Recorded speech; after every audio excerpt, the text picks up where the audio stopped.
میں تو امتی ہوں اے شاہ امم۔ میں محمد سعد نعمانی ری یونین آئلینڈ فرانس سے آپ سے مخاطب ہوں۔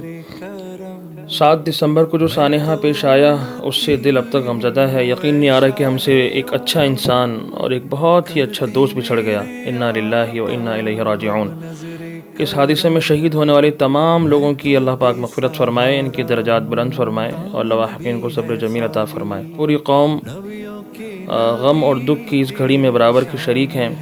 اللہ تعالیٰ سے صبر کی دعا کرتے ہیں اور ان کے ورثاء سے تعزیت کرتے ہیں۔ جنید جمشید بھائی سے میرا تعلق دوستانہ ہی نہیں بلکہ برادرانہ تھا۔ وہ میرے بھائیوں کی طرح تھے۔ سفر اور حضر میں بارہا ساتھ رہنے کا اتفاق ہوا۔ غیر ملکی اسفار میں بھی ہم ایک ساتھ رہے، مختلف محافل اور مجالس میں بھی شریک رہے۔ ان کو قریب سے دیکھنے کا کئی مرتبہ موقع ملا۔ حقیقت تو یہ ہے کہ میں نے ان کو بہت اچھا دوست اور نہایت ہی اچھا انسان پایا۔ وہ جتنے خوبصورت باہر سے تھے اس سے کئی زیادہ خوبصورت وہ اندر سے تھے۔ وہ بے تکلف اور سادگی پسند انسان تھے، بناوٹ اور تکلف سے دور تھے۔ کوئی بھی بات ہوتی تھی اس کو دل میں نہ رکھتے بلکہ آپس کے تعلقات کو اس کو بہت اہمیت دینے والے تھے۔ ان کے ساتھ گزرے ہوئے لمحات میری زندگی کا بہت قیمتی اثاثہ ہیں۔ بھائی جنید جمشید صبر کرنے والے انسان تھے، کبھی حرف شکایت زبان پر نہ لاتے۔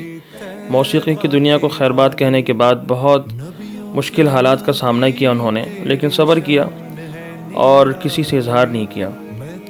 وہ بلند اخلاق و عادات کے مالک تھے۔ شہرت اور عزت حاصل کرنے کے باوجود بڑائی اور تکبر سے کوسوں دور تھے۔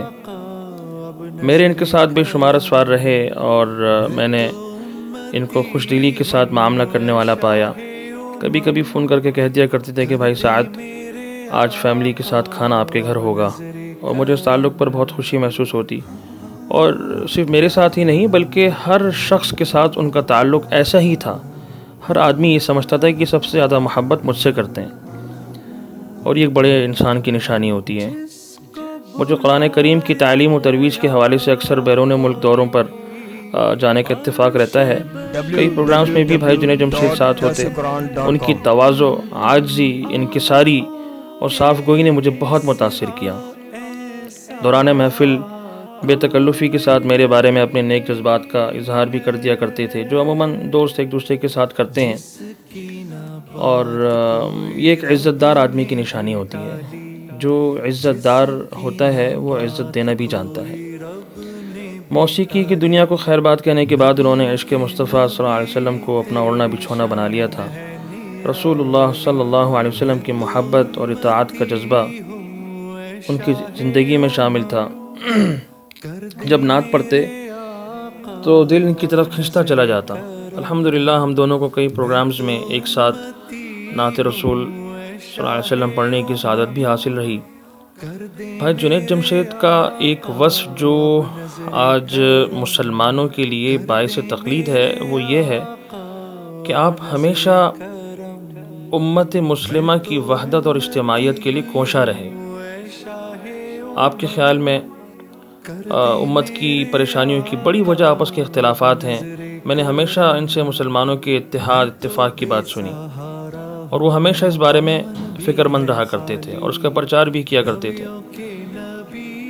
بھائی جنید جمشید رحمہ اللہ کی زندگی کا ایک پوشیدہ پہلو انسانیت کے دکھ درد کو محسوس کرنا تھا۔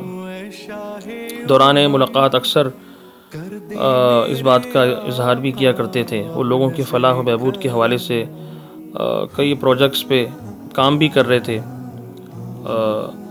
ان کی خواہش یہ تھی کہ ہم انسانیت کی فلاح و بہبود کے لیے جتنا ہو سکے اپنا حصہ ڈالیں۔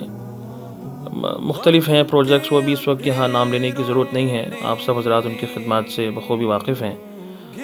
غرض یہ کہ جنید بھائی کی زندگی کا ہر پہلو جو ہے وہ بے مثال تھا۔ وہ بہت اچھے انسان تھے، بہت ہی اچھے انسان تھے، ایک اچھے دوست اور خیر خواہ، دکھ درد میں شریک ہونے والے انسان تھے۔ میں ان کی کمی ہمیشہ محسوس کرتا رہوں گا۔